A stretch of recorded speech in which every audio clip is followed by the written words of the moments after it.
ఇప్పుడు నేను చెప్పేటువంటి శ్లోకం ఎంత పవిత్రమైందో గొప్పదో మీరే వినండి.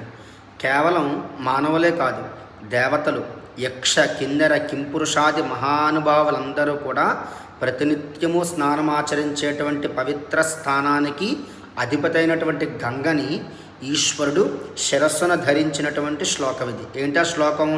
గంగాధరాంబికానాథం ఫణికుండలమండితం కాలకాలం గిరీశంచ ఏకబిల్వం శివార్పణం.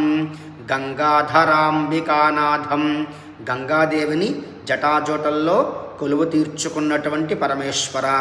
ఫణికుండలమండితం, మళ్ళా సర్పములని కర్ణాభరణములుగా ధరించినటువంటి వాడ.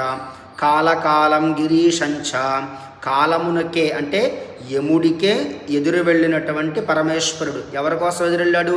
మార్కండేయుణ్ణి కాపాడటానికి యముణ్ణే ఎదిరించినటువంటి పరమేశ్వర.